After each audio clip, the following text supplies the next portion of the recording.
was not afraid, but the people around him were very nervous.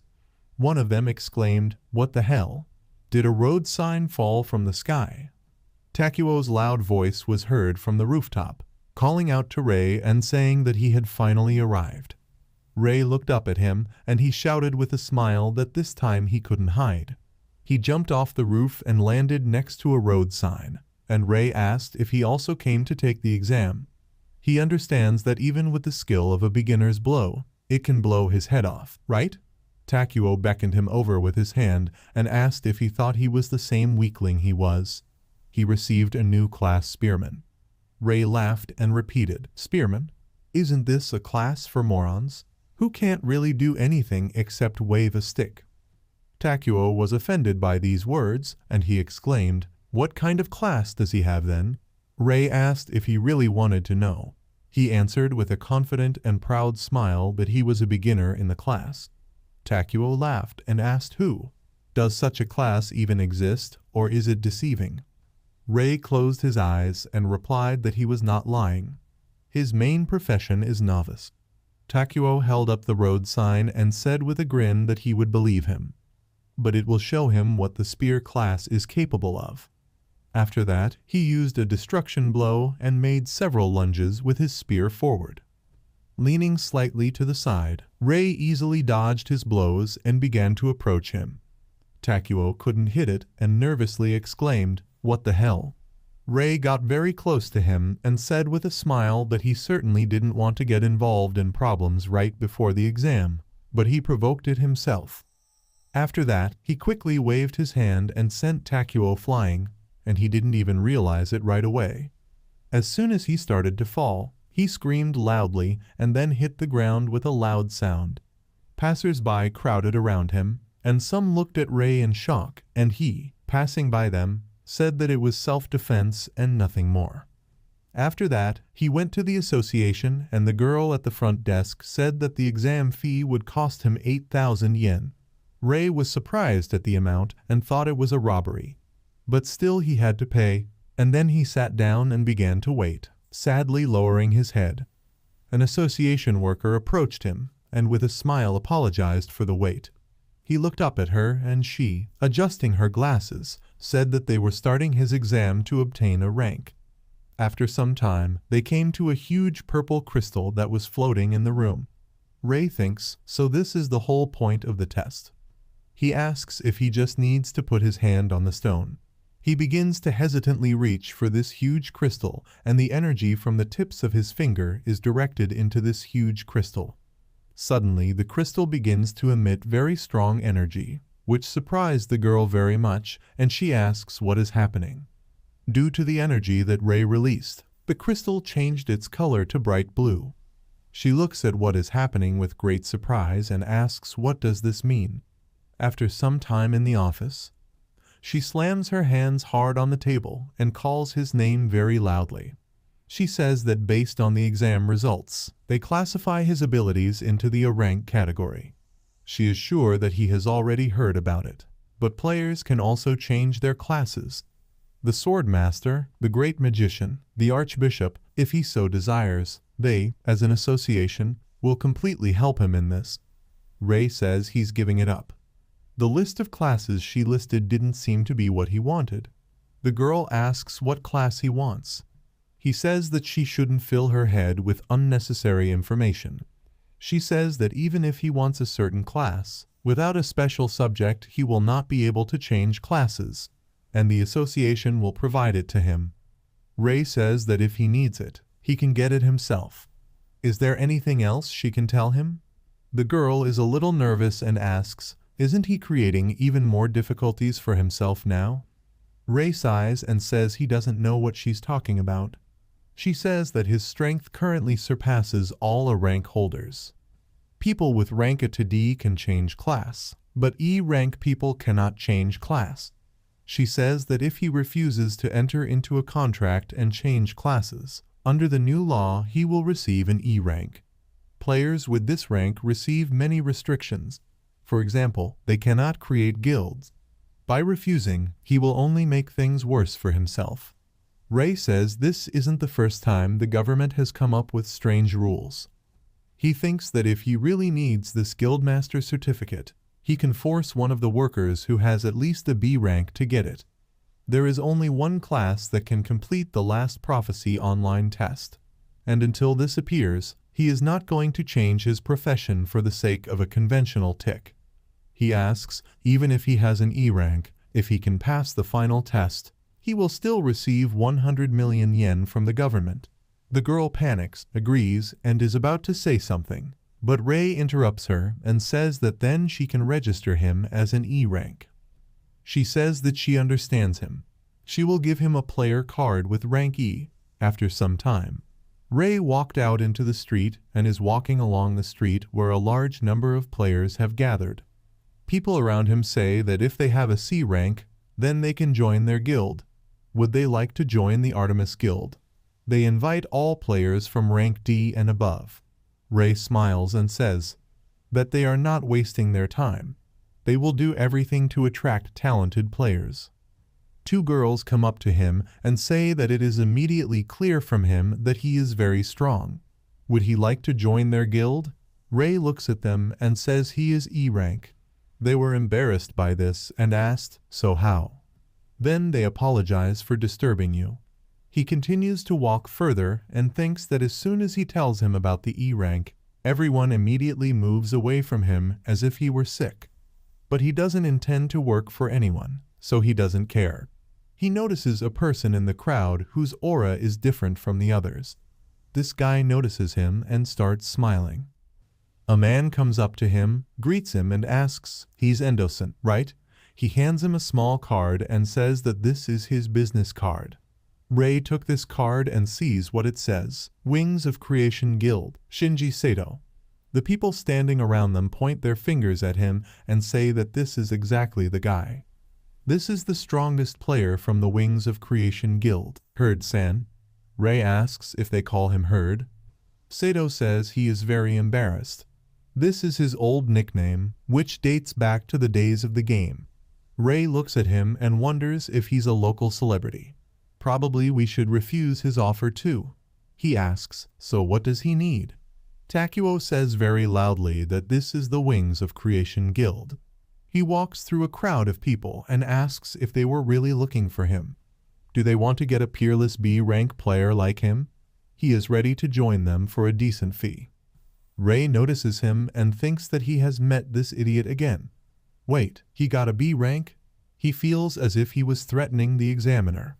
Sato apologizes and asks who is he. This is the first time he has heard about it. Takuo asks loudly, so he doesn't know him. He grabs him by the tie and with an angry expression on his face says that he will now show him what he is capable of. Sato very quickly grabs his hand and puts pressure on his shoulder. He pulls his hand very strongly behind his back, which is why he feels very severe pain. He says with a frightening look that he does not want to waste his time on such people while the end of existence is approaching. He must be kind and hide from his sight. Takuo leaves with a dissatisfied expression and says that he must take into account that even if they crawl to him begging for help, he will not help them. Sato says he apologizes for having to witness such an unpleasant scene. Rei says that he shouldn't apologize for this because he always appreciates it when such idiots are put in their place. Some time later, they are sitting in a cafe and he asks, so what did he want? E rank won't be of much use anyway. Sato says he shouldn't get so worked up. After all, he only received this rank because he refused to change his class. Rei smiles and says that the association is turning out to be a lot more social than he thought. They even told the players about it. Sato is confused and says that his guild is directly connected to the association.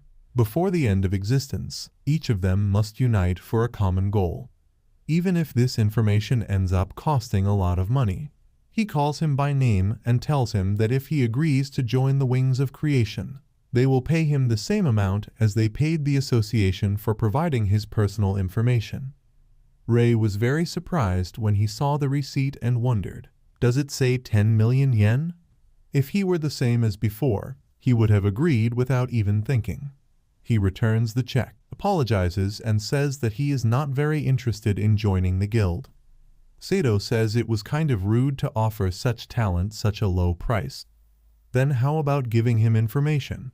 His guild cooperates with many countries. They are considered to have the most extensive database. They will create all the conditions for him and help him find everything he wants. Rei thinks about this and asks, are there anyone among their sources who managed to pass prophecy online? Sato laughs and says that there is no one in the entire world who has completed this game. Rei starts emitting a dark aura and asks how. Then he definitely refuses. Sato was very scared because of how strong an aura he was emitting. He takes the bill they were given and says that if he changes his mind, he can contact him at any time. He will pay for the coffee himself. He leaves this cafe and wonders what happened. Why did he give up so quickly? He approached the worker who was standing behind the cash register and thinking he didn't want to press on him without thereby spoiling the image of the guild. That's not true. That's definitely not the point. All because he was scared. His instincts literally screamed at him that he must run and not anger this beast. Rei quietly approached him and startled him by grabbing him by the shoulder. Sato turns to him with a surprised face and sees him handing him a piece of paper. He smiles and says that if they need his help, they can call him. Depending on the fee, he will agree to a mission from his guild. Sato was very confused by this and agrees and thanks him for it. He stands still and wonders who he even is. Some time later, at the headquarters of the guild, the Wings of Creation, Sato entered the guild master's office. He tells the guild head that he has arrived with a report. The girl turns to him with a smile and says that he did a great job. Did he meet the strongest newcomer? Sato agrees and says that he is a real monster. His hands are shaking due to fear, and he says that this is the first time he has met a player who literally inspires fear. The guild master begins to emit an aura and asks, is it he or she whose power scares him more? Sato is very embarrassed by this and cannot find words. She picks up a document with information about Rei and says that he should get it together. She won't kill him. Everything is so obvious here. Sato calls her Tsukino-san and asks her to forgive him. She says that he shouldn't apologize. He simply told her what he saw with his own eyes. Especially since she is the most inexperienced of the 10 excellent ones, it is not surprising that there are people much stronger than her. This is the guild master of the creation wings, Yamagata Tsukino. 10 excellent ones, these are the strongest players of Prophecy Online. 10 players who can compete for a reward of 100 million yen. In a world where the game has merged with reality, it is they who have gained power. And even their presence affects the balance of power between the countries. Tsukino asks if he returned alone. That means he rejected their offer, right? Sato says he wasn't interested in their information database and the 10 million yen check. Tsukino says that if he is actually number 10, he may not earn that much money. Sato says that, however, if he really is the 10th, then he doesn't understand why he's clinging to the beginner class so much.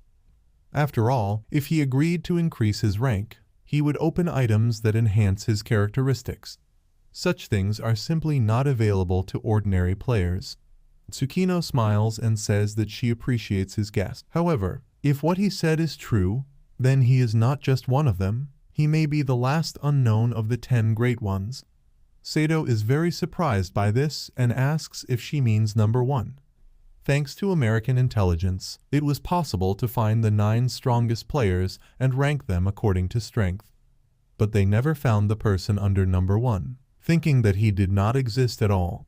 Tsukino says that there were once rumors that the US was deliberately hiding number 1 so that its power would be in their hands alone. Sato says that he thought so too, but when he met him, he was convinced of it, that he could be that number 1. Tsukino gets up from his table and says that since this is so, they have every chance of winning. He must convey a message to the guild members. Any aggressive and malicious actions towards Endo Rei will be strictly punished. It's better not to cross the dragon's path once again. Sato says with a serious face that he listens to her. After a few days, Rei was able to rent an office in an apartment complex. This became his base. Someone who works for him calls his name, and he immediately turns around. This person asks, would it be better to hang the TV like this? Ray agrees and says they can leave it that way. Kuki opens a suitcase filled with money and says that this is today's earnings. Ray took the wad of money and said it was excellent. How does group leveling proceed? Kuki says that everything is going according to his recommendations. Right now teams are continuing to pump in the groundwater, earning 1 million yen per day. Even newbies earn 10,000 yen a day. He didn't even dare to dream about that kind of money. And all this is thanks to him. Ray says that he already told them this. The richer they become, he also becomes richer. For such success, maybe they will earn a bonus. Kuki thinks that even if he gives him 90% of what he earns, the bonus will still be high. Working in a regular guild, he wouldn't have earned that much in a year. Ray thinks his knowledge of this game is amazing. Kuki says that there are still 10 days left until the end of the Earth test, and the prize money has increased from 100 to 400 million yen. Ray says that's true, but he doesn't want to rush too much. They turned on the TV and the news anchor says that this is a breaking report from the scene. Testing of the Earth is in full swing. If nothing is done, then in 10 days Japan will be destroyed. So far the situation has not improved in any way in 47 days. Unexpectedly, the presenter was brought a document and said that they had just received a message from the Japanese government. To all players, the reward for completing the Earth Challenge is currently 1 billion yen. It seems that their government is completely desperate, hoping that there will be someone who can win before the end begins. Ray thinks about it and says that if you continue to delay this, foreign guilds will flock to this award. He grabs his jacket hanging on a coat rack and says it's time to save Japan. He says with a smile that it's time for him to go. Kuki is surprised by this and asks if he will go there alone. Ray turns to him and says that of course it is. He can't expose his money hamsters to danger. This really touched the people in this room, and they call him by name. Ray turns to them and with a frightening aura says that this billion will belong only to him. Kuki is confused by this and asks, so what is the real reason? After some time, at the huge gate, where a large crowd of people had already gathered. Ray goes to this gate and a crowd of people standing nearby. Sato notices him, calls him and says that he came here after all. Ray walks past him and says that he wants to tell him right away. He has no intention of cooperating with him. Sato says he's sorry because he wanted to discuss a money issue with them. If he agrees to carry the luggage, he will receive 100 million. Ray immediately turns to him and says that he must show the luggage. After that they came to a place where there were many backpacks. Sato points to this and says that he wants him to deliver this cargo to his comrades. Ray examines one of the backpacks and asks if he could just get 100 million for delivery. What is it? Sato says it's food. Ray opens his backpack and sees a large amount of food. He takes it out and asks, are these candy bars? Sato says that this is their guildmaster's favorite food. Their camp is located on the 5th level in the deepest part of the Earth Trial Dungeon. But conquest is a long process and his squad is running out of food. Ray smiles and says he senses ulterior motives. Since they are willing to pay 100 million just for the delivery of food supplies, they could find someone else instead of waiting for him. Sato says he wishes he could argue and say that his guild is just being very generous, but he's right.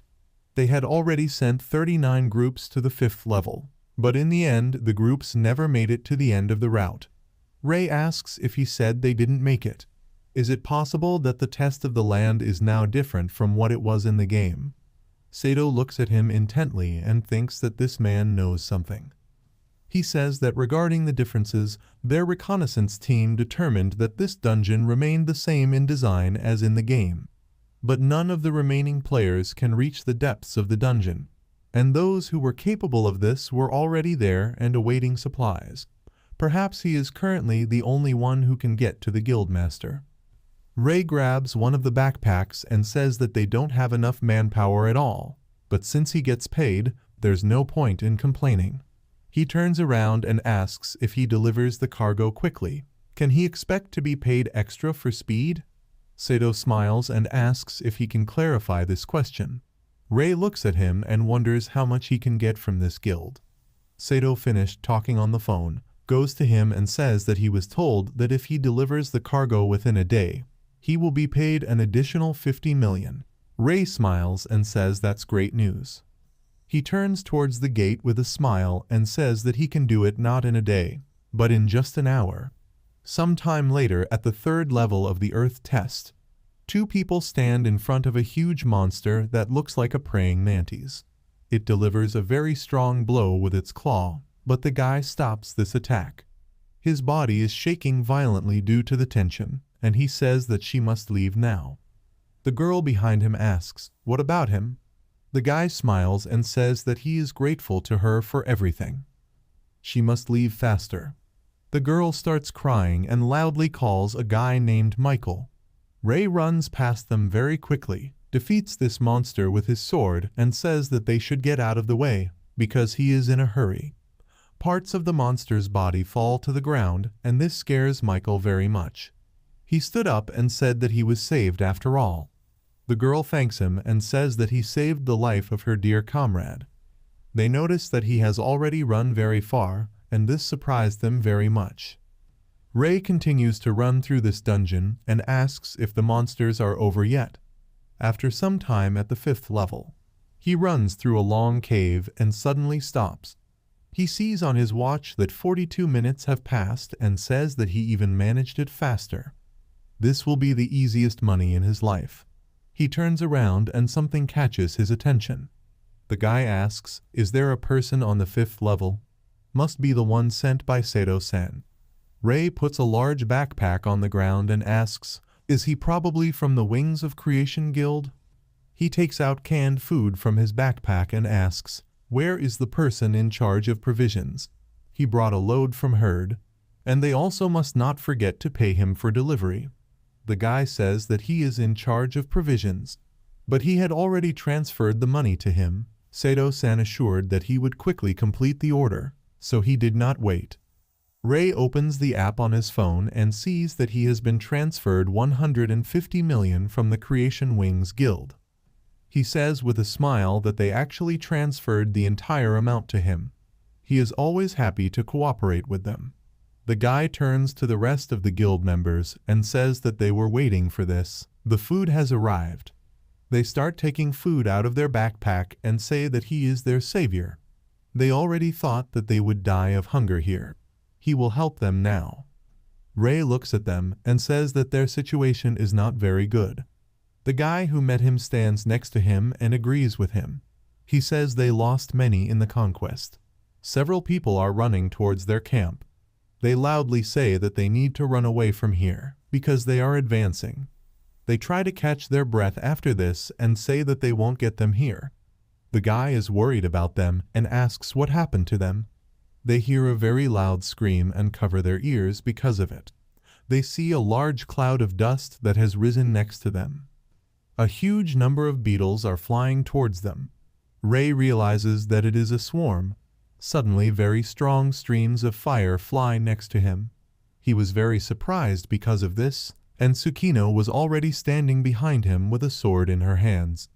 With her attack, she destroyed several monsters that were flying towards the members of her guild. Rei turns around and thinks that this is the secret technique of the Elementalist's special class, the Flame of Destruction. He didn't know that there were those who had already mastered this class. Tsukino crushes the beetle's body and says that she is glad to meet him. She is grateful to him for deciding to take on a mission from her guild. She, the guild master of the Wings of Creation, Yamagata Tsukino. She hopes that they will continue to work hand in hand. Rei emits a strong aura and looks at her. He feels a very strong aura emanating from her as she walks towards him. Tsukino looks at him and a strong aura emanates from her eyes. Unexpectedly, when she approached him, she tripped and almost fell.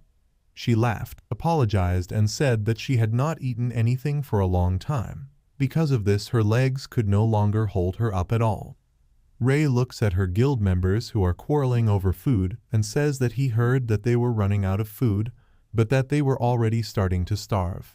He didn't finish the sentence and they went into the tent.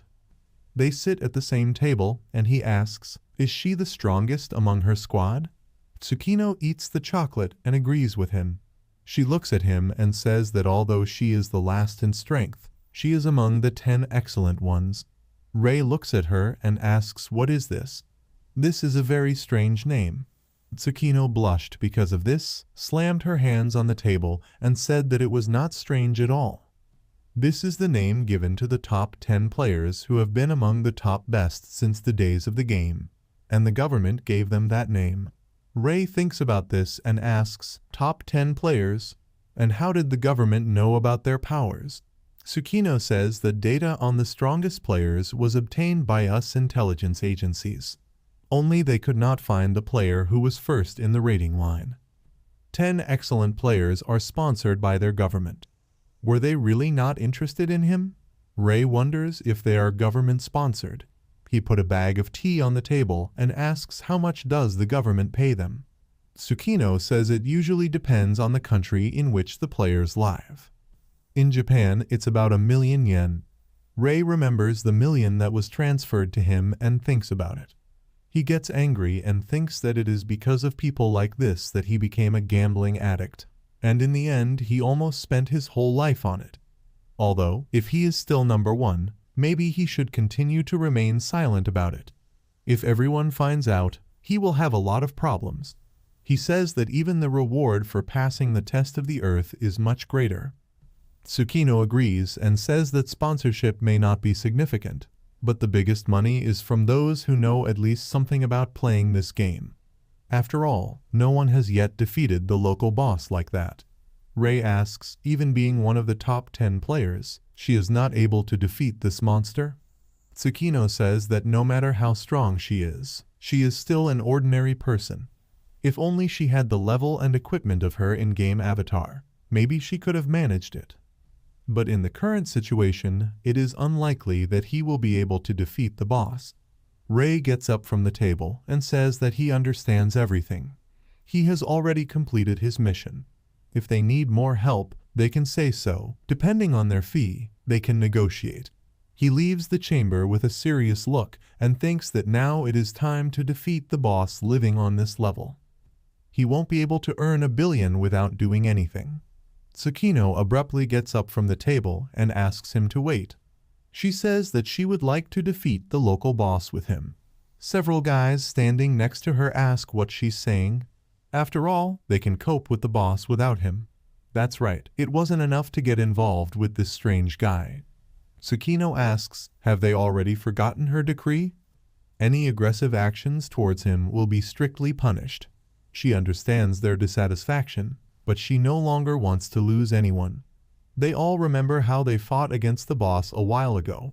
Rei strikes the leg of a huge spider with her sword, uses the Hellfire skill, but does not injure this monster.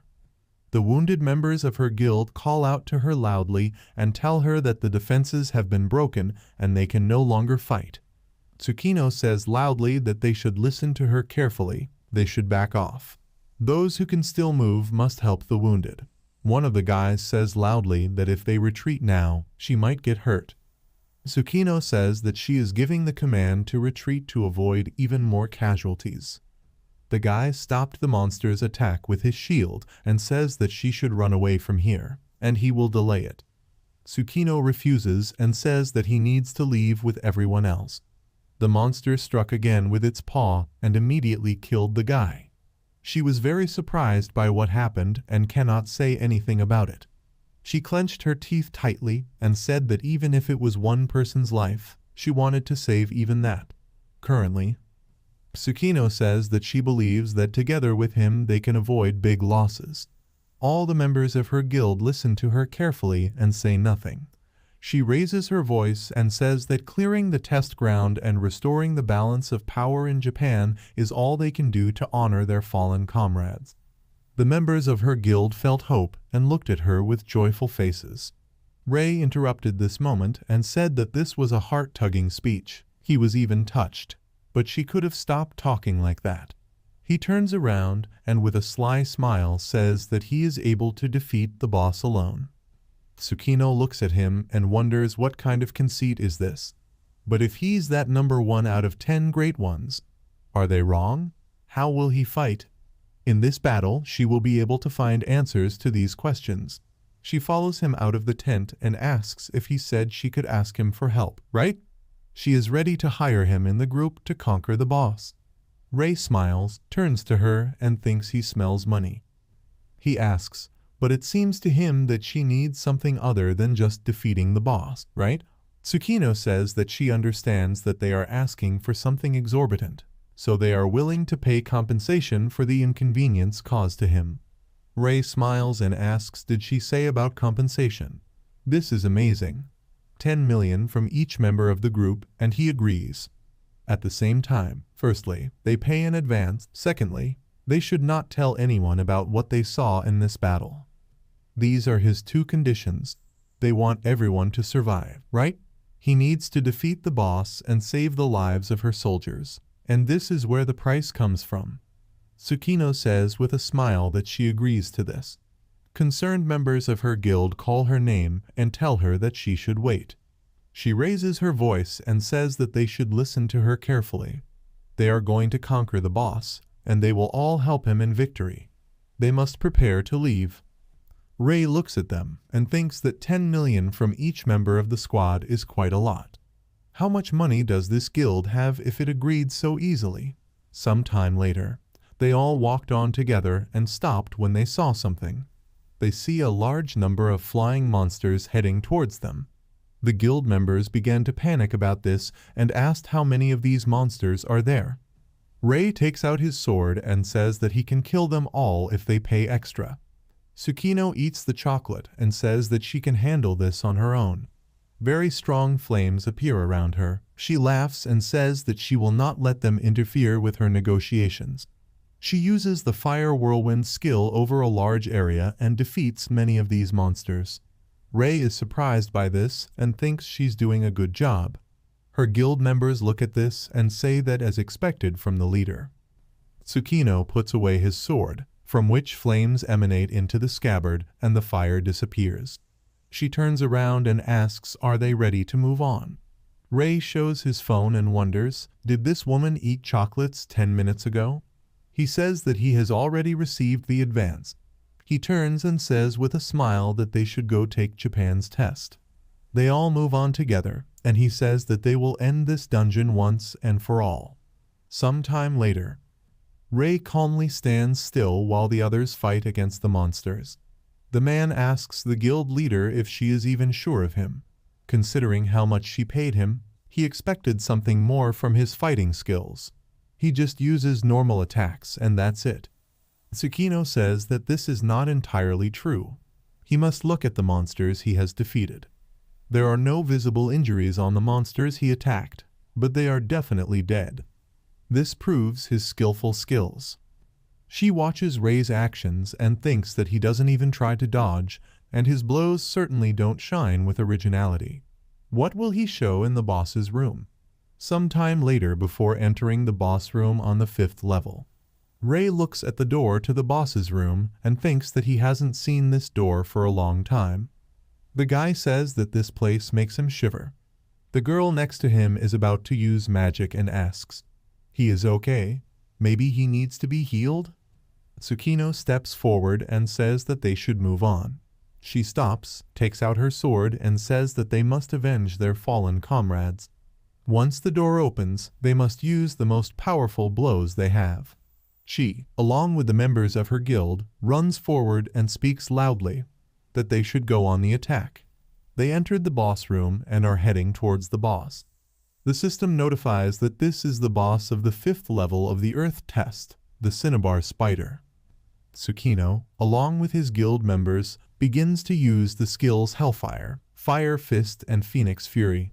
Because of their attacks, a strong explosion occurs, which caught this monster. They look at this boss with a joyful look and ask, did they really succeed? Rei calmly looks at this and says that this is not so. The monster is still alive.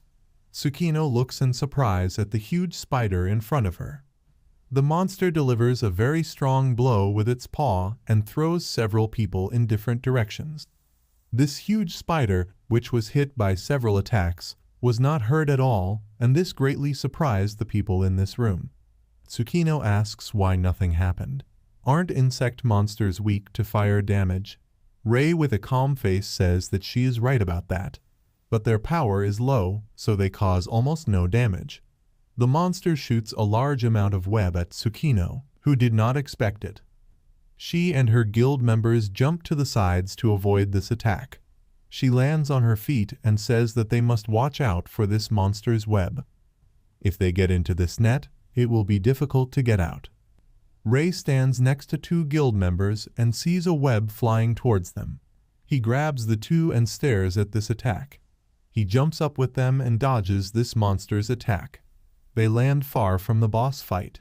The guy who fell to the ground says he's sorry for having to cover them. Rei turns to him and says that he shouldn't apologize. If they die, his reward will decrease.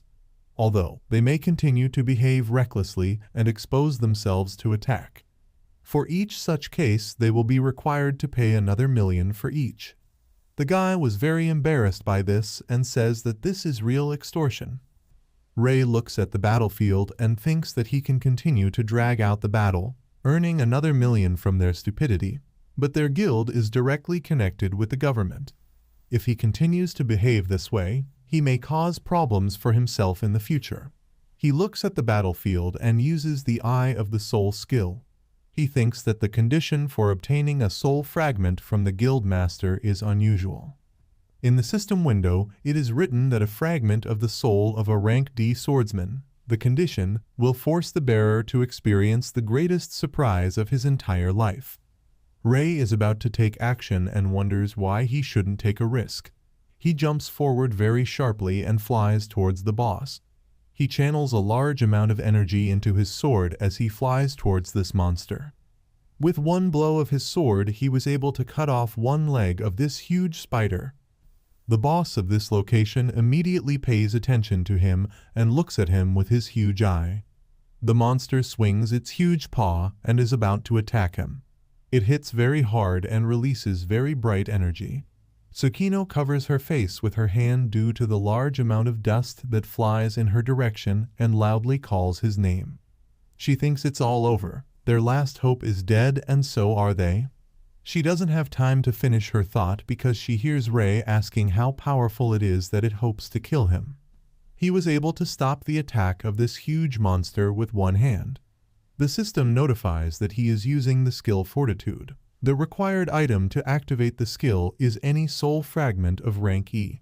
People who watch this in surprise ask if he really survived and is blocking the boss's attack with one hand. Rei picked up this huge monster and begins to spin it around himself very quickly. He threw this monster aside, and it leaves a large mark on the ground with its body. Rei very quickly got to this monster, and it looks at him with its big eye on its stomach. He begins to emit a strong aura and says that the weak point of this spider is its belly. Rei strikes very hard with his sword and releases a strong energy that travels through the entire body of this monster. People who watch this begin to rejoice and say that he defeated the boss. Rei turns to them and asks why they decided this. The battle is just beginning. Unexpectedly, immediately after this, a large amount of red smoke begins to escape from the wound on the monster's stomach. The guild members cry out in surprise and ask, "Has the boss changed his appearance?" The huge eye on the spider's stomach closes and a very strong energy appears. The monster suddenly rose to its feet and people who look at it asked if it had survived. But hadn't he been hit where he was weak? However, this monster has become even larger. A huge spider stands on two legs while Rei calmly stands nearby. He says that the cinnabar spider has two stages. In the second stage, he becomes much stronger and more ferocious. People from the guild were very surprised by this and asked, "Is he joking? Why didn't he tell them about it right away if he knew it?" Rei uses the soul thread skill and says that they wouldn't do anything with this information anyway. He begins to run next to the monster, and this thread stretches behind his hand. He jumps very high above the boss and swings his sword. He tightens this thread that was wrapped around the monster. A huge magic circle appears. The system notifies that the soul incineration skill can be activated. Required level 40 consumables. E-rank sorcerer soul fragment. E-rank fire user soul fragment. E-rank war user soul fragment. Tsukino waves his hand and says that it is dangerous to stay here. They should all go for cover. Rei says the word blaze, and immediately after this, the huge monster is engulfed in very strong fire. The boss begins to scream very loudly due to the very strong pain from his skill. Tsukino looks at what is happening in surprise and thinks that his fire is much stronger than hers. She asks if he really succeeded. Rei stands calmly in place and looks at the monster with a serious expression on his face. The joyful people from the guild happily tell the guild master that the fight is over. Besides, none of them were hurt. They notice something and say out loud that they should look at it. This is a huge block of precious stone. Of course, valuable items drop out of enemies, but they have never seen a stone of this size fall out of a boss. Rei raises his hand to stop them and says they can't go there. The guild members are outraged by this and ask, "Is he kidding me? He took a whole bunch of money from them, and now he also wants to take the items for himself." The gem starts to move and Rei calls them idiots. He looks at it with a calm face, while everyone else is very surprised. He says that the boss of the earth test from the obsidian spider turned into a vermilion, and this is his perfect form. Guild members loudly ask, "Is this some kind of mockery? Is it still alive?" They must stop talking because it is attacking. Tsukino, along with his guild members, are very surprised by what they see. The monster uses magic in the area, and a large number of people are lifted into the air. Tsukino jumps up and says that this monster's area attacks have become much faster and more powerful. She manages to dodge the attack with magic, but some members of her guild fall under these blows. She is very worried about this and looks at them. Rei runs up to her and tells her that she shouldn't be distracted. If she wants to survive, she must take her squad away from here. Tsukino runs after him, calling his name and asking what he intends to do. He asks, "Isn't it obvious?" He dodges all the blows of this huge monster and says that he will deal with this boss on his own. Tsukino was very surprised by this and asked what he said. She thinks that in order to evade this series of attacks so easily, she doesn't have time to finish her thought because Rei says that in this phase the boss attacks indiscriminately and will not rest until all players in the room are killed. While they have the opportunity, they need to escape. So, it is one thing to evade these attacks, and another to defeat it. Rei strikes with his sword at the tentacle that the monster uses to attack. This gem tentacle was not damaged at all after his blow. This monster was pleased with what happened and makes joyful sounds. Rei begins to run away from these attacks and thinks that, as he thought, even the hellish dagger is not able to hurt him. He jumps high towards this monster and says that if so, then he will hit the weak spot. He activates the soul reserve skill and strong energy appears around him. The guild members hide behind the protective dome and ask what it even does. Is life really not dear to him at all? Rei smiles evilly and thinks that it should work already. The monster attacks with its tentacles and pierces him in 2 places. He clenched his teeth very hard in pain and screamed. This greatly surprised Tsukino and her guild members. She calls his name loudly and runs to help him. Rei calmly looks at the monster as blood flows from its wounds. He laughs and says that he fell into his trap. Because of this, the monster was very surprised and looked at him. Rei uses his soul slash skill and releases many waves of his energy at this monster. His attacks destroyed the body of this monster, and it disintegrates into many large gems.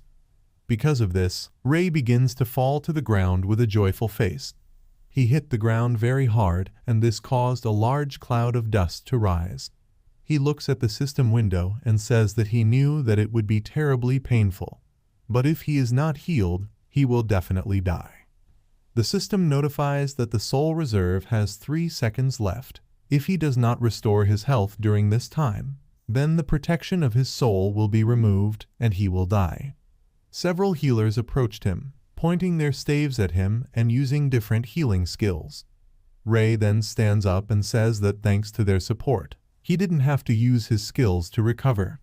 He examines his already healed wounds and says that her healers are excellent. Tsukino asks, so he planned this from the very beginning. Rei smiles and says that they all play Prophecy online together. The player cannot die so easily from a normal boss attack. This greatly shocked the guild members and they asked, "What's wrong with him?" Tsukino says with concern that this is not true. They are in reality and this is not a game. Rei agrees and says he understands that. Anyway, the same strategy worked in the game, so it would work in reality. And so it turned out. Tsukino looks at him with a very shocked face and wonders what this guy is even thinking about. The system notifies that he has fulfilled the conditions for receiving a fragment of the soul of a rank D swordsman. The condition is to force the bearer to experience the greatest surprise of his entire life. Rei took a fragment of her soul in his hand and thinks that he is lucky. It's not a surprise, but he made her go through a shock. But in any case, he received a rare fragment of the soul. The system notifies that the ground test has been successfully completed. It is necessary to indicate the name of the participants who passed this test. There are 5 minutes left before the dungeon disappears. People begin to rejoice at this and loudly say that they succeeded. They defeated this boss, and it was all thanks to him. Japan is saved, so we can breathe easy. Rei says that so, before the dungeon disappears, it is necessary to decide who to enter into the field of participants. Although he wanted to take the entire reward for himself, why don't they take it and then transfer it to his account? Tsukino turns to him and asks why transfer this to him. Rei says they can only imagine how the news will explode with the news that a test that no one could pass was able to pass an unknown player. Instead, it's easier to say that a famous guild passed the test. They will receive glory and honor, and the rewards for the next trials will also be increased.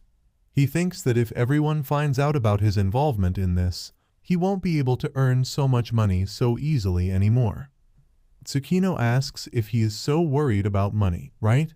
As a guild master, she cannot refuse such a thing, but as a person, she feels that she is taking all the credit for herself. Rei says they are not pocketing anything. They can think so. They hired him to conquer the boss for 1 billion yen. Tsukino agrees and says that then they will announce that it was her Preservation Wings guild that passed the test.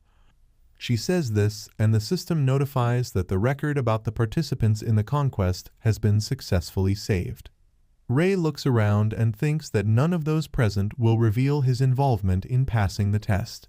He took a large crystal and said that this is comparable to accusing one's own guild of stealing glory from a poor newcomer. The system notifies that the destruction of the Japanese test site has been avoided. The test of the Earth has been passed. Some time later, a helicopter flies somewhere over the forest, and the girl says that the earthquake has been going on since the morning. They identified the ground test dungeon as the epicenter. They should look there. The dungeon is destroyed. Very soon players will teleport to the surface. At the same time, people in the dungeon loudly say that they must be careful because everything around them is collapsing. A magic circle appears above them, which sucks in all the people in this place. The system notifies that the ground test has been passed. All players are teleported to the surface. They all fly together towards this magic circle to teleport to the surface. After they all got out, they were immediately delighted by the sunlight and said that it had been so long since they had breathed in fresh air. They all see a huge monument that appeared on the site of the dungeon. Tsukino looks at this happily and says that they were actually able to do this. On this monument, it is written that the test of the Earth was passed by a group of heroes from the Wings of Creation Guild. Many journalists run towards the test participants and loudly ask, "Is the test really passed?" This is a big sensation. Who are these heroes who managed to pass this test? They see Tsukino with her guild members and say that it is definitely them. This group, who took part in the conquest. She sees a large crowd and says that it looks like the journalists don't even know what sleep is. She calls Ray and asks about their agreement. Is he sure about this? She was very surprised when she noticed that he had disappeared and asked where he had gone. The guy finds a note, calls the guildmaster and says that he left this for her. Tsukino took this note and reads this note. It says that if there are problems and the money is at hand, then she can contact him and he will solve any issue. She says that now she has an idea of what kind of person he is. Journalists surround her and say that this is Tsukino-san from the Wings of Creation Guild. The dungeon has disappeared, but did they manage to defeat the boss? Who dealt the final blow? Is Japan safe now? The guy who stops the journalists asks them to calm down. Tsukino calls this guy's name Hiroshi and says that she will handle this. She coughs to clear her throat. She tells the citizens of Japan that she is proud to give them good news. They, members of the Wings of Creation Guild, were able to pass the test of the earth. All the journalists hold out microphones to her and look at her with joyful faces. It is broadcast on all TV channels and Tsukino says that she cannot say with certainty that it was only the merit of her guild. Conquering the dungeon became possible only through the joint effort of all players. At the same time, Kuki and Ayan came to Ray by car and he says that the car has been delivered. He looks at them and says they arrived just in time. Tsukino says she would like to take this opportunity to express her gratitude to all those players who took on the challenge of the land. She, along with her guild members, bow and say that they are grateful to them all. One of the journalists says that this is very modest. So this is what the guildmaster of the Wings of Creation is like. At this time, Ray is driving a car, looks out the window and says that Tsukino got what she wanted. He thinks that he doesn't care about popularity. The main thing is that in the end, the money will be in his hands. Too much attention would cause him more problems than good. But here, this is an ideal candidate for his face, with which he can cover himself if necessary. Ray says he's hungry, so they'll have to stop somewhere. One of his subjects immediately agreed with him. At the same time, all channels in Japan continue to broadcast an interview with Tsukino and say that this is exclusive news. Now Japan is not in danger of destruction, because the test of the earth has been passed by the Wings of Creation Guild. This is the second country, after the United States, that managed to pass the test and save the country. At the same time, a large number of people are sitting at one large table and watching this news on TV. After some time in the building of the Gold Farm Players Guild, Ray sits in his office and says that he has received a transfer of 1 billion yen. Two of his subordinates are talking to each other. Wait, did he say billion? He can forget about it, because they will never see this money at all. And yet, what are they even doing? Why are they doing that? He shouldn't ask stupid questions. Since the director said to do it, then that means it's necessary. Ray sits in his chair and looks at the phone screen while one of his workers says that his orders are absolute. He stopped looking at his phone, turns around and asks Rumi how the guild registration is going. She goes to him and says that regarding this, the registration has been successfully completed. But is he sure that she should become the head of the guild? The guild certificate says that the guild master is Rumi Sito. This document confirms the holder of the card as the head of the guild and also provides him with all the necessary procedures for performing administrative duties. Ray says that only players with a B rank or higher can create their own guild. With rank E, such a function is not available to him. Rumi is still worried about this and wants to tell him something about it. She collects her thoughts and says that there are people who are better suited for this role than her. She just doesn't understand it. Ray says he made this choice in her favor because she is the right one for the role. Does he think that thanks to his information, all members of the guild are Gold Farm, were able to raise their ranks to B and even higher? Each of the guild members has both its pros and cons. Her earnings are bad, but her advantages are that she is very diligent and friendly. It seems to him that she is the ideal guild master. Kuki shows his phone and says that everyone is already discussing them on the internet. A lot of news reports that the Gold Farm Guild has appeared. Who are they? An interview was conducted with the guild master of a new and promising guild, which is gaining momentum. Their guest is Rumi Sito. All members of this guild are B rank and even higher. Ray reads the latest news in disbelief and says that the good thing is that he was eventually made head of the chancellery. Kuki asks why he needs a guild. After all, he himself was able to earn a large pile of money without it. Ray says his main goal is to get more orders for information. This world is shaken not only by disasters such as trials that affect the entire country. Some trials are more local, covering only a specific city or village. And orders for passing such tests can only be received by the guild. Kuki is surprised by this and says that he didn't know about it. Rumi says he is getting smarter every day. She hands Ray the tablet and says they've compiled a list of all the easier challenges with decent rewards. He shows the document, refuses, and says that they will deal with this test first. Rumi asks, "What's wrong with that?" She reads it and says the trials are in a European-style mansion, and the reward is 5 million yen. Given the complexity, it is possible to select orders where they will be paid much more. Kuki asks in a whisper. She agreed to any job. Since when did she care so much about money? Ian says it will be better if he doesn't say this to her. Rumi says that since he himself noticed the test, then besides money, this mansion can store something else. Ray says she understood everything correctly. His eyes light up and he says that they can't miss this. Rumi was very surprised by this and says that she understood him. After some time, someone from the guild is driving along the road in a car. She calls Ray on the phone and says that the task he indicated earlier was intercepted by their guild.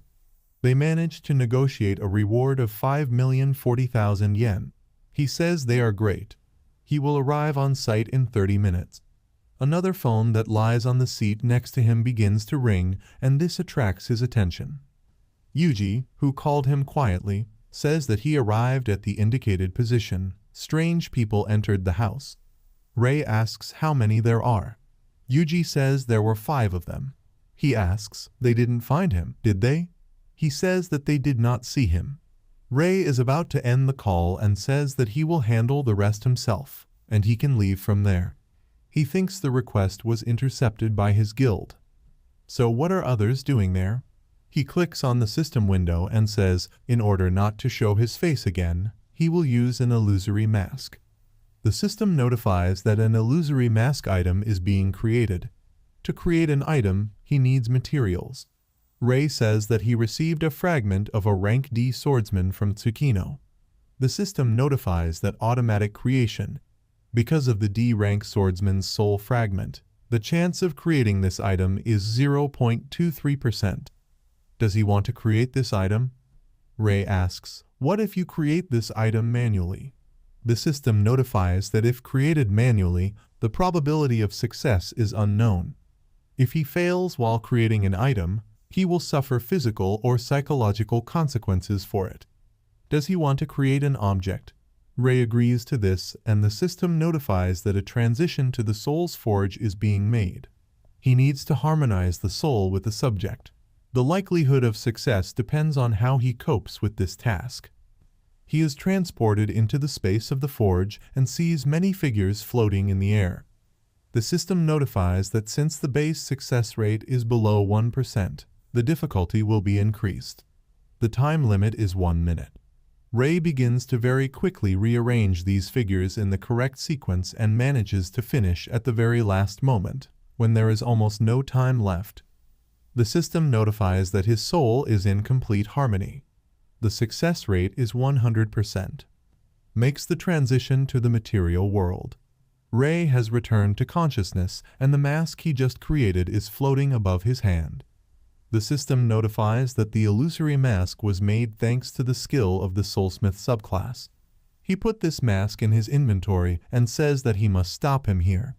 Ian turns to him and agrees to this.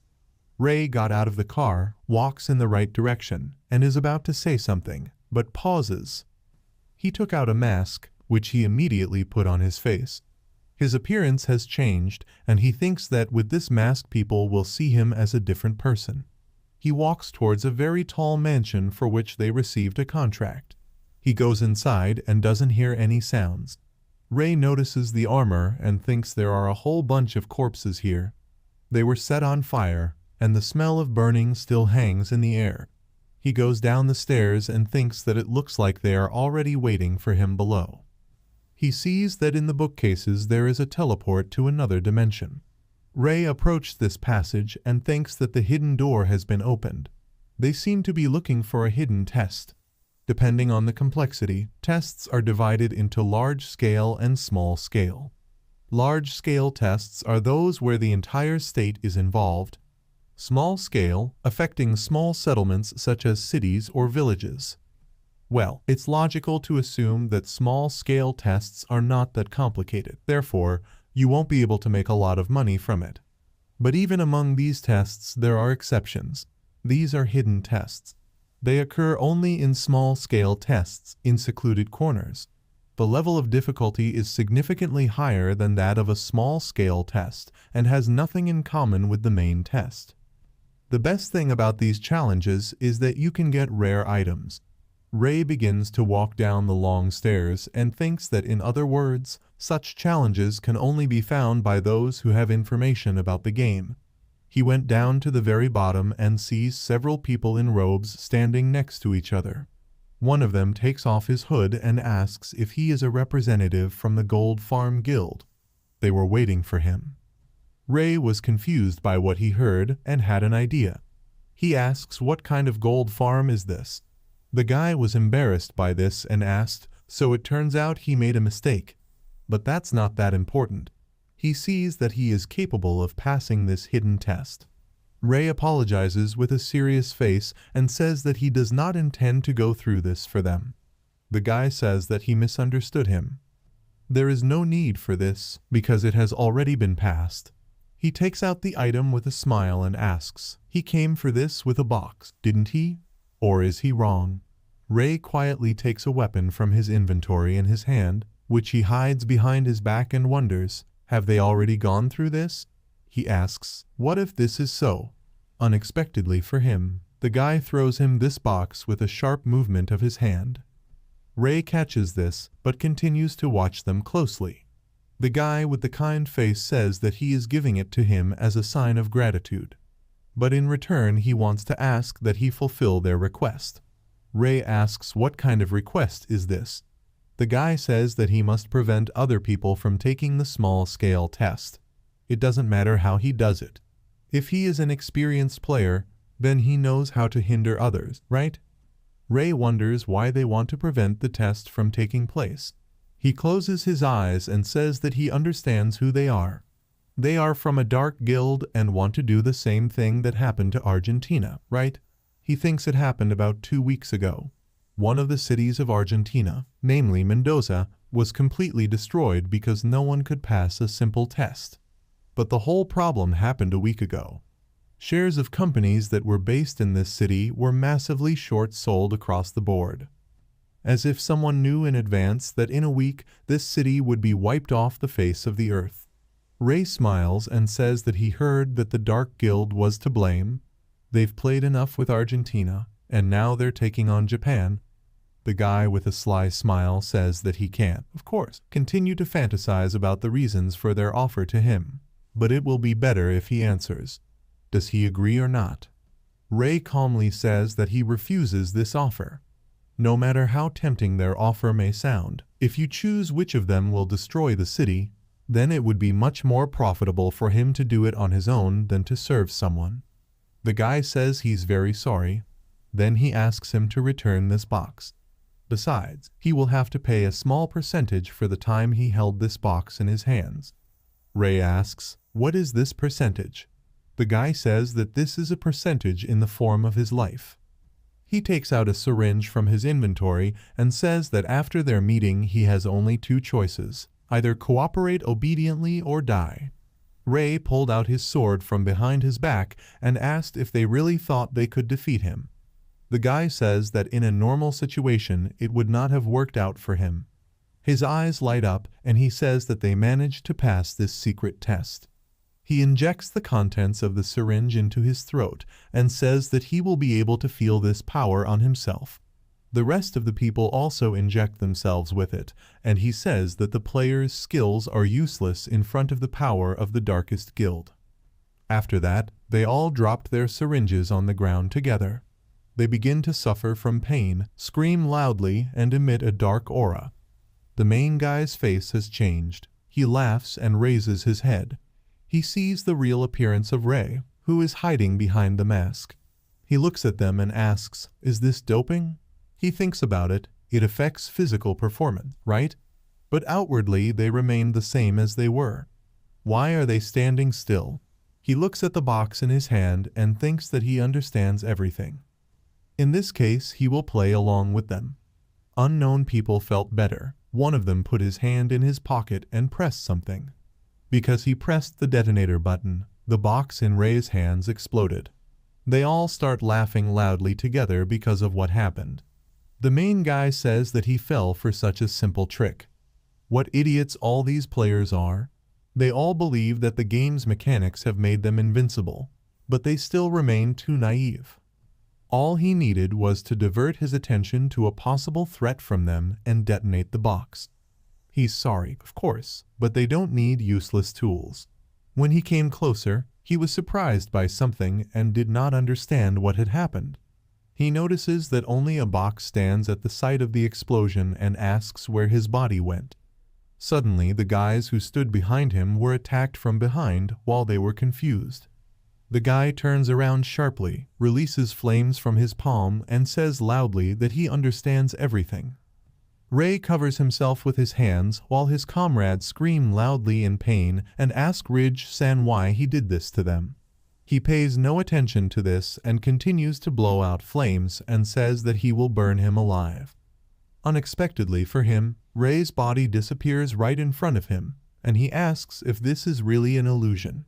He puts the blade of a sword to his head and says that of course he feels sorry for his friends, but now it's over. Ridge slowly turns to him and looks at the sword with a scared look. Ray uses the soul-capturing skill and lifts him off the ground using the chains created by his ability. Ridge is shaking with fear, looks at him and says that this can't be true. Why did he survive the explosion? Ray turns around and says with a smile that he was well aware of the value of this box. Does he really think that he would believe that he gave it away simply out of kindness? He picks up the box and says that from the very beginning it was clear that it was mine. Ridge asks if he knew, then why did he take it into his hands? Ray smiles and says that he really underestimates high-level players. For them, the explosion from such a small bomb is like the wind blowing in their face.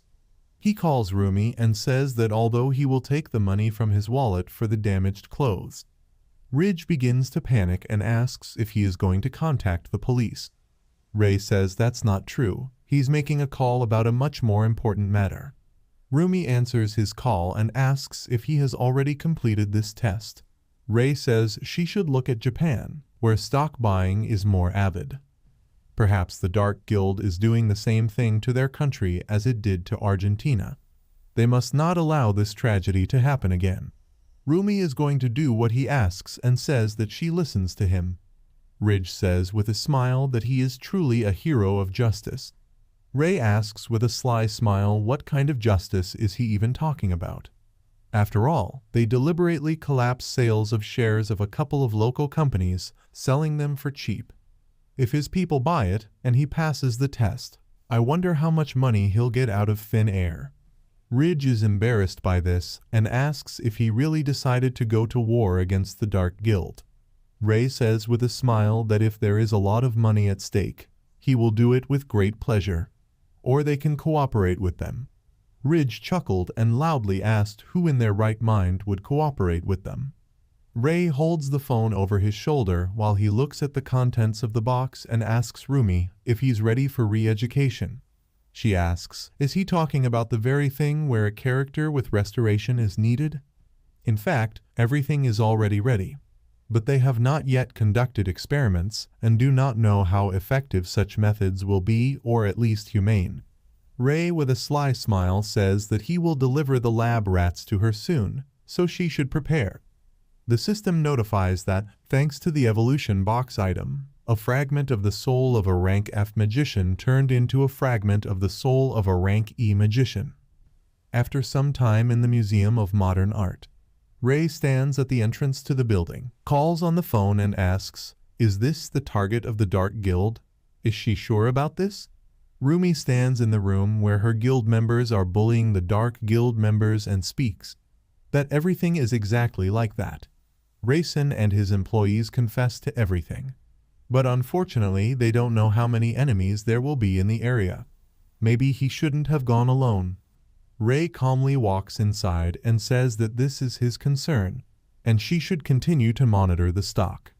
On the internet, a user with the nickname Takisa Justice writes that he is looking for a group to conquer. No reward is implied, but they must protect the city. He is looking forward to everyone at the Museum of Modern Art. He stands among the crowd of people and says that everyone who is going to take the museum test, their time has come. If they are interested in participating in the test, then he asks them to come here. He is a leader in protecting humanity. Ray stands in the crowd of these people and says that quite a lot of people have gathered here. He smiles and says that there are more than 100 of them here. Takisa says it's hard for him to convey his feelings of admiration and pride at how many people showed up today to protect their city. He is grateful to each of them. Ray looks around and thinks that he can't believe that so many people would come to the test without a reward. But on the other hand, a spy could easily hide in this crowd. He channels energy into his eye and wonders if he should find it before everyone goes inside. Takisa says they should start the test. They may not be afraid to call for help if they encounter a strong enemy. Association workers will definitely help them. Ray smiles and thinks that they don't have any strategy or anything like that. It's stupid, but he benefits from such freedom. He goes inside and says that he has a guess as to who exactly the spy will be. But what is the best way to deal with them in the end? Out of 107 players who took part in the test, all 106 participants turned out to be spies from the Dark Guild, and he alone is the exception. Takisa points in the direction of the test's entrance and says that they should all be careful. They all found themselves in a test together, which took the form of a large hall with paintings and sculptures. Ray looks around the place with a smile and says that it all looks very expensive. He looks around and sees several people with spray cans standing around him. They are shaking these cans and are going to spray in his direction. They release a gas that immediately ignites, but it doesn't hurt him at all. Ray jumped high, takes his sword out of his inventory, and looks at the people who attacked him. He runs very quickly next to these people and defeats everyone with his quick blows. He smiles and asks, are they blindly rushing into battle and are not interested in the fact that their opponent is superior to them? What obedient and fearless dogs they are. Takisa runs into this hall and loudly asks what is happening here. He was very surprised by what he saw here. Ray says they suddenly attacked him and he had to calm them down. Takisa runs towards him and says that this is terrible.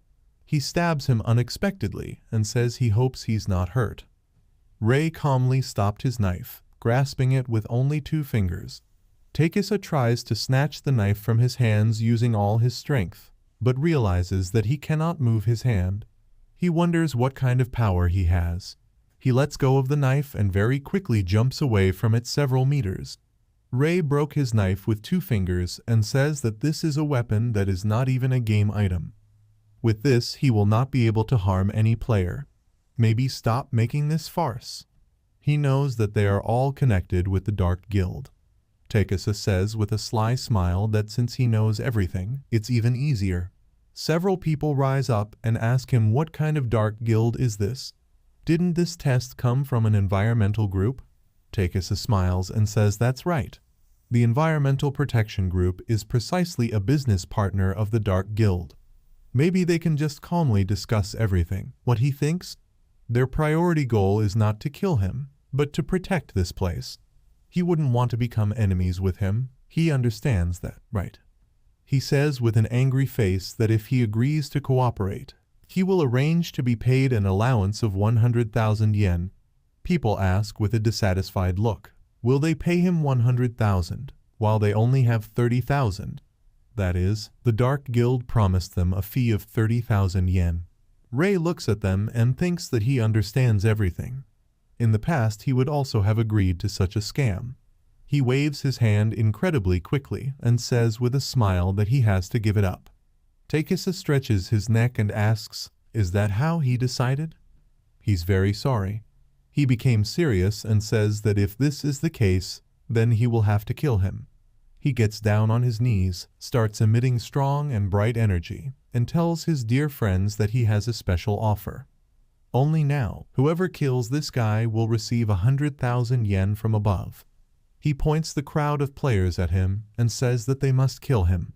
They all attack him at the same time and are going to attack him with everything they could find in the area. Ray begins to move very quickly and smoothly with a small smile. He runs through this crowd of people with incredible speed and knocks them out with blows of his palms. He stops and looks at Takisa, who runs towards him and speaks loudly that he should not underestimate the head of the judo club. Ray jumps up and unexpectedly lands a very strong knee to the face. Immediately afterwards, he jumps over him and uses the soul capture skill to capture him with magical chains. He landed and delivered a palm strike to the neck to knock him out. After that, Ray dusts off his hands and asks, is this really all? Two frightened people sit against the wall and say that they are giving up and asking not to kill them. He looks at them and thinks that it seems they still know something about the Dark Guild. It would be stupid not to take advantage of it. Ray called someone on the phone and says that he won't kill them if they cooperate. He calls Rumi and says that he has great news. They will have a whole 100 new guild members. She was surprised by this and asked if they would also have to undergo a re-education course. She is afraid that few out of 100 will be able to withstand it. Ray says that's not true, because these are not ordinary newbies. They will not re-educate them. But one head of the Association for the Defense of Humanity definitely needs their courses. Suddenly a sword flies towards him very quickly, from which strong dark energy emanates. The sword releases this large amount of energy after colliding with the floor, and this throws away the bodies of people who were unconscious. Ray managed to dodge this attack and looks at the one who did it with a serious look. He lands and sees a man standing on the balcony above. He smiles and says that he finally came out. The guy in the mask asks how long ago he noticed him. Ray smiles and says that he noticed him from the very beginning, as soon as he arrived. All the players who came were ordinary extras, weren't they? He remembers what happened before entering the test and says that among all these weaklings, he stood out very much. No matter how hard he tried to hide his powers, everyone else simply paled in comparison. The guy took out 2 swords that were created from his energy and says that he discovered it so easily. It's not surprising how quickly he understood everything. He flies towards him very quickly and asks if he can survive the fight against him. He strikes with 2 swords at once, but Ray blocks this blow with his dagger. They exchange many very fast blows and each reflects the attacks of his opponent. The guy in the mask creates a very bright flash of dark energy and they jump away from each other. He runs to him very quickly and says that parrying his blows with just a dagger is amazing. He became much stronger than he was in the game, didn't he? Ray runs very quickly towards him and asks if he seriously thinks so. He makes a sharp blow with his dagger and cuts the mask into 2 perfectly even pieces. His mask fell to the ground, and Ray took a fighting stance and said that it was still him. He would never have thought that he would meet an acquaintance with whom he spent time in the game before the disaster. He calls him Yudo, and this really surprised him. He reactivates his second sword, calls his name and says that he is glad to meet him. And at the same time, he regrets that their meeting took place precisely under such circumstances. He gets into a fighting stance and says with a serious look, he is obliged to end his life.